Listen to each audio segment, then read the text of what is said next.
Dr. D. Subbarao had been at the helm of the Reserve Bank of India for just a few days. And then came the collapse of Lehman Brothers. What happened after that is now in public domain. The RBI had to respond on all fronts, whether it was liquidity or eventually trying to shore up growth through a cut in repo rates and a cut in cash reserve ratio, among a whole host of measures taken at that point in time. That was now 10 years ago. What was the experience like? And 10 years later, do we have a verdict on the unconventional monetary policy unleashed in the aftermath of Lehman Brothers? We are joined today here by Dr. D. Subbarao. He's Distinguished Visiting Fellow at the National University of Singapore. And I don't need to tell this set of viewers that he's the former governor of the Reserve Bank of India. Dr. Subbarao joins us from Singapore. Dr. Subbarao, thank you so much for joining us. It's a pleasure speaking to you here on Bloomberg Quint. Thank you. Thank you, Ira. Let me start by asking you, Dr. Subbarao, to jog your memory a little bit. There were signs of trouble building up even before the collapse of Lehman Brothers. Let me ask you how prepared you thought the Reserve Bank of India was now that you look back at that time. You know, there's one central bank in the world that is prepared for the crisis. It was the RBI. It's quite well known now that the Reserve Bank under Governor Reddy had instituted measures, macroprudential measures like risk weights, provisioning norms, loan-to-value ratios, all that the Reserve Bank did even before macroprudential became fashionable in central banking. So the Reserve Bank did take some measures to firewall the Indian financial sector. But, you know, to answer your question, it will be presumptuous to say that the Reserve Bank had anticipated a crisis of this magnitude. For about 1 year before the Lehman collapse, we've had signals coming in, like Northern Rock in England. There was the collapse of Bear Stearns. I think in March 2008, there was some problem with some German hypo real estate bank. There was a problem with BNP Paribas. There were lots of signals. And a crisis erupted out of that, plunging the global financial sector into a near-death experience. I don't think even the Reserve Bank anticipated that, even though it had taken protective measures. Dr. Subbarao, what were the most important steps to your mind that you took at that point in time? It was a combination of liquidity measures and then eventually growth supportive measures. But what do you think were the steps that actually prevented the Indian financial system and the markets from freezing? I really have to jog my memory for this, but I recall the first thing that we did really was firewall the two institutions of Lehman Brothers subsidiaries in India. Lehman Brothers filed for bankruptcy sometime during the day of 16th September. That was night in Mumbai. The first thing we did was firewall these two institutions. I recall there was a primary dealer and there was an NBFC, both subsidiaries of Lehman Brothers. We ring-fenced them.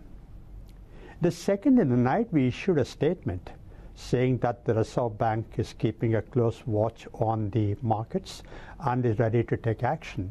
And that really had quite a significant impact on calming markets.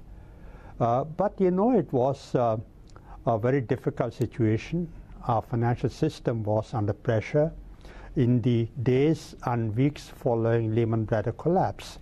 The stock market collapsed. Yields in the bond market had zoomed. The call money rate went up. Exchange rate had nosedived because capital fled. There was foreign credit dried up. So, like you said, because of this, the pressure building up, our actions in the days and weeks following Lehman Brothers were guided by three objectives. First, we must maintain ample rupee liquidity. Second, douse the system with foreign exchange liquidity. And third, we must, at any cost, keep our financial markets going. And in order to do that, we took a number of measures. Of course, the most obvious was cutting the CRR and SLR. But we also cut the interest rate, repo interest rate, by as much as a percentage point.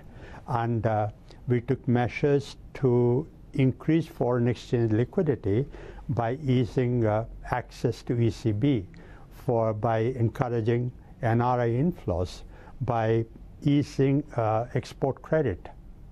But we also took some unconventional measures, like, there was the knock-on impact of liquidity on non-bank finance companies, what we call NBFCs, on mutual funds.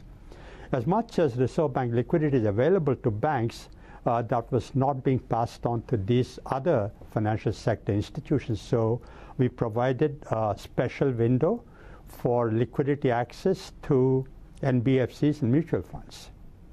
I recall, I think we also gave a special window for a special line of credit for NHB and SIDB. So I think as I recall now, we took a number of conventional measures as also what would be called many unconventional measures. Sure. Dr. Subbarao, a slightly more personal question. It was a bewildering situation, perhaps frightening. Did you have fears and concerns as you were sitting in that lovely office in Mint Street? Of course, it'll be dishonest if I said that there were no fears and concerns, anxiety. There were lots of them. There was concern, there was fear, there was dilemmas. The global financial system was in an unprecedented crisis. Even veteran central bankers, experienced central bankers, were bewildered about what is happening in the financial system, where the next bubble would burst, when the crisis would end, what direction it would take, what actions they have to take. So there was fear in our system as well. And, there was stories in newspapers, for example, about queues outside banks in some part of the country. And there was fear in the Reserve Bank whether that was going to lead to a run on the bank. All these were misplaced. They were false stories, what we in today's phraseology would call fake news. But nevertheless, there were stories like that. And also remember, in the middle of the crisis, sometime in November there in 2008, we had the terrorist attacks in Mumbai that compounded the problem for us about the uncertainty and anxiety. Wow. And, as far as dilemmas were concerned, there were very many.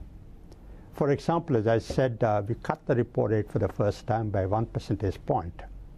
It's not as if that was a clear-cut decision, because there was a voice, there was a view within the Reserve Bank that if we cut by 1 percentage point, that would become a benchmark for the future. And in the future, every monetary policy interest rate adjustment would be evaluated against that. Similarly, all these lines of credit for NBFCs and mutual funds, the concern was whether what were considered unorthodox measures would become routine measures and come to be expected. And let me give you some other instances. For example, deposit insurance.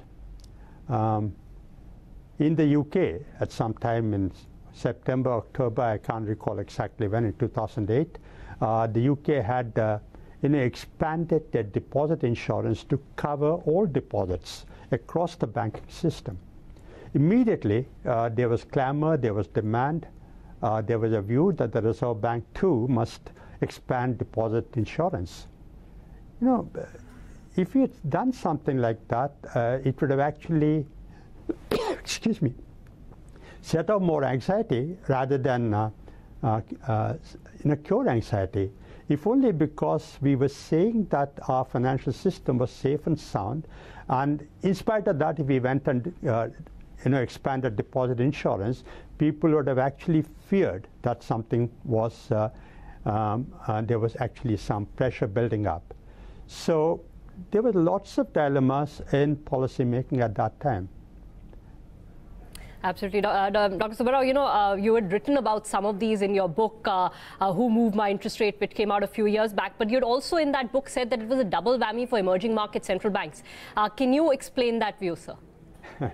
Yeah, what I meant by that was that there was a lot of uncertainty for governments, for central banks all around the world, because there was anxiety about which direction the crisis would take, how long it would last, when the solution or resolution will come about. That uncertainty was across the world, both for advanced economies where a crisis erupted, and to emerging markets and the entire world. But on top of that, we had another layer of uncertainty because we also had to respond to policy measures by advanced economy central banks, because whatever they were doing had an impact on us. As I said, for example, expanding deposit insurance or quantitative easing that they had embarked upon. So they were not only the uncertainty that everyone faced, but there was an additional layer of uncertainty for us in emerging markets. That's what I meant by saying that we had a double whammy.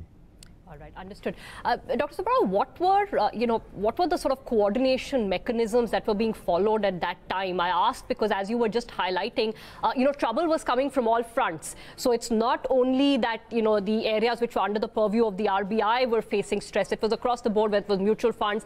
The government would have had its concerns as well. Were there structures, special systems set up? Mm-hmm. Not really. I would not say they were structured systems, but some systems automatically evolved. But one thing you have to note, though, is that around the world, not just in India, but around the world, governments and central banks and other regulators were bending over backwards to show that they are acting collectively.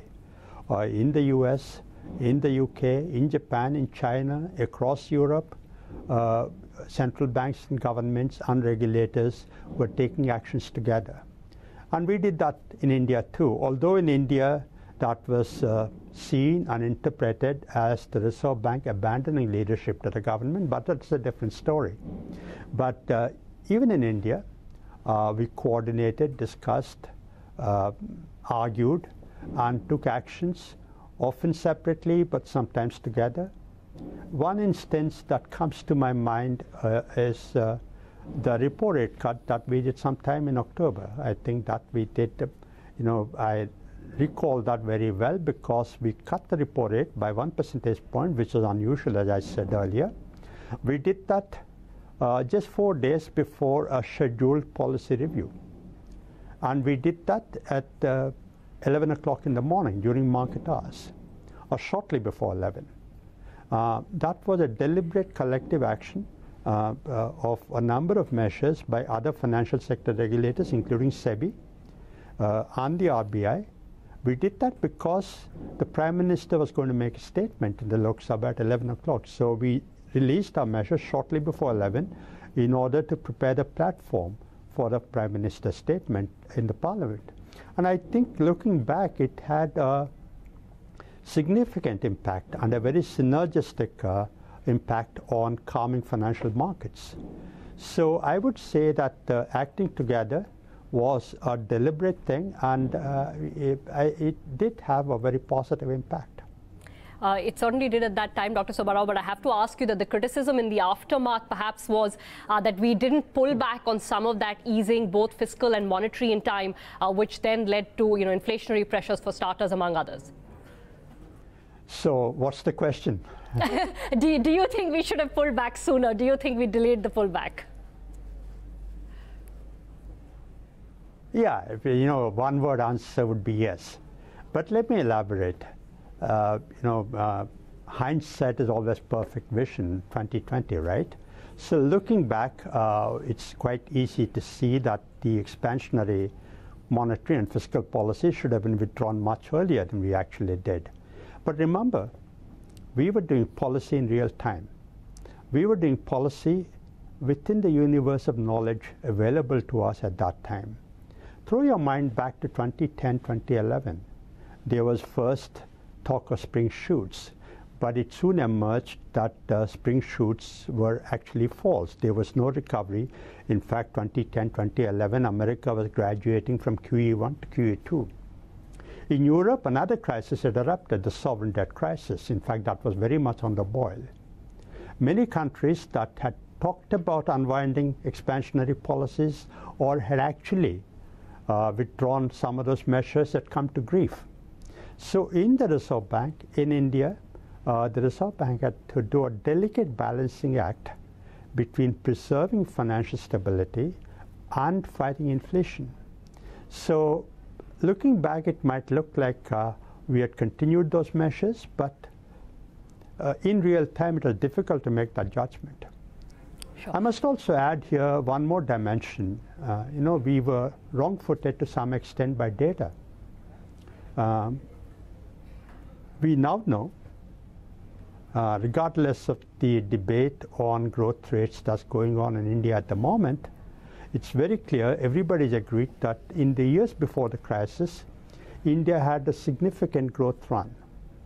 And that was because, but after the crisis, growth collapsed. In real time, the numbers were showing us that growth was still very low.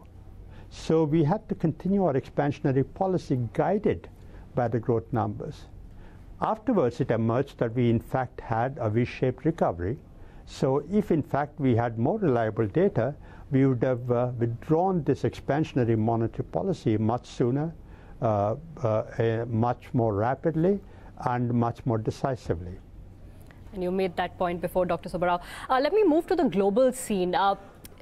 Again, asking you to jog your memory, do you remember what your initial thoughts were when you saw global central banks embark on very unconventional monetary policy measures at that point in time? And 10 years later, are you willing to give a verdict of some sorts on whether you think there have been positives and negatives to those policy decisions? Well, many people have weighed in on this issue, but let me give you my own two-bit on this. The unconventional monetary policy comprised quantitative easing, which is extraordinary easing of monetary policy with an assurance that easy monetary policy will be maintained for an extended period of time, followed later on by negative interest rates in Europe, in some Scandinavian countries, in Japan.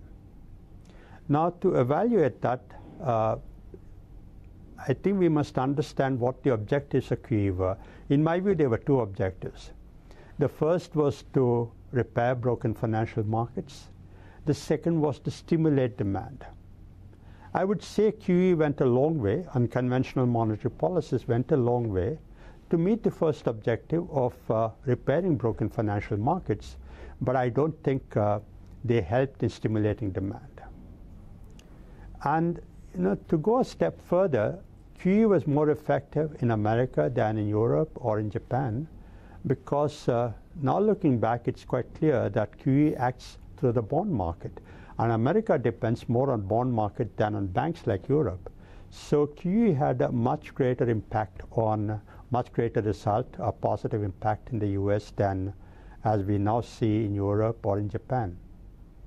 Now, of course, 10 years later, there's lots of debates that QE has generated about the equity dimensions of quantitative easing. There is criticism that QE has actually helped people with assets, the richer people, had actually accentuated inequalities.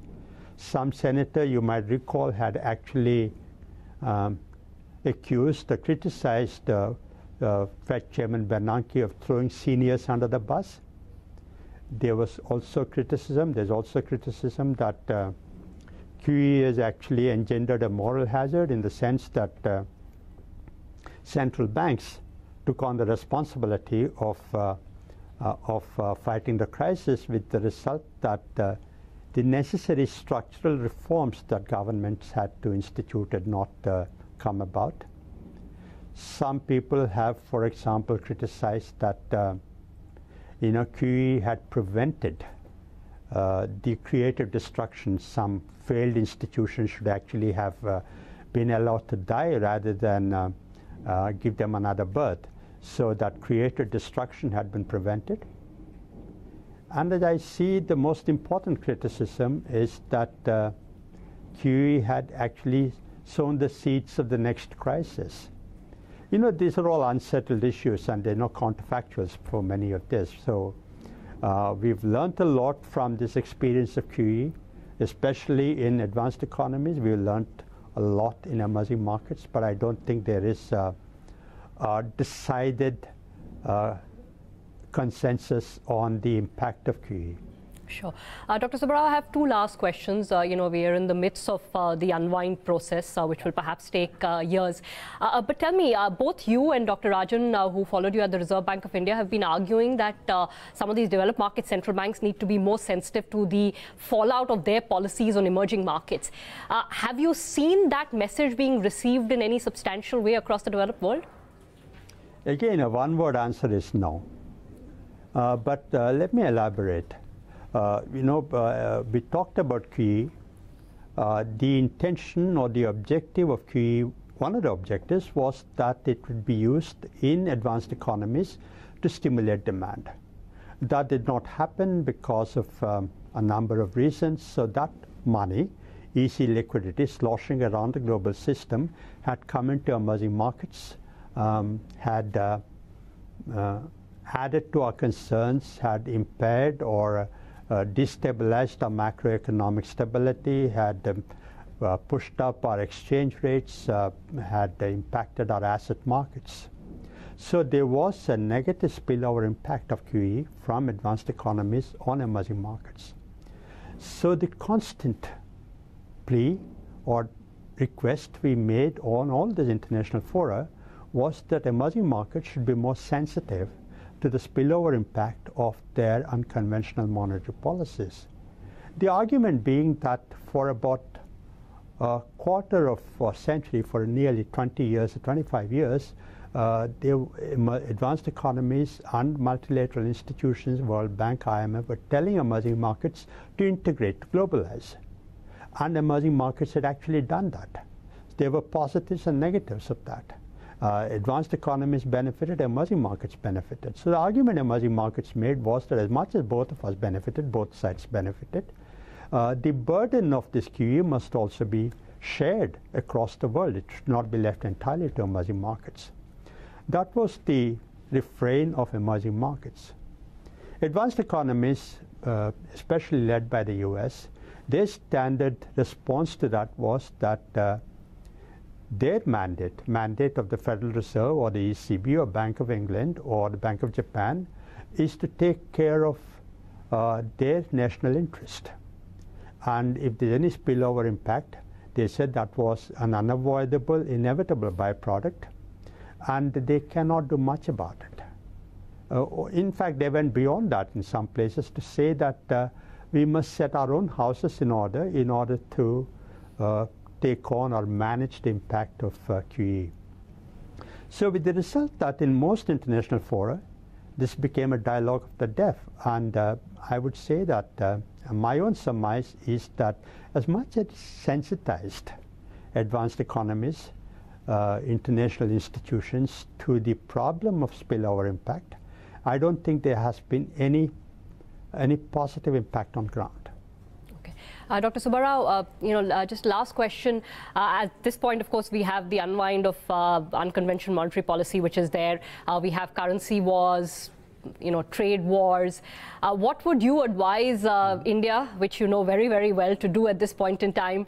There is one constituency which says that perhaps it's time to start withdrawing from the globalization process. There's already talk about import tariffs, etc., even back home. What's your advice, sir? That's a very, very omnibus question, and presumptuous on my part to try and advise Indian authorities. But I would say in response to your question that withdrawing from globalization would actually be the wrong response. Sure, as I said before, I say it again, globalization is a double-edged sword. It comes with benefits and costs. The challenge is to manage globalization in such a way that we minimize the cost and maximize the benefits. Let me illustrate this a little bit. In the years before the crisis, we had a run of good growth, and that was in large part because of a benign global environment.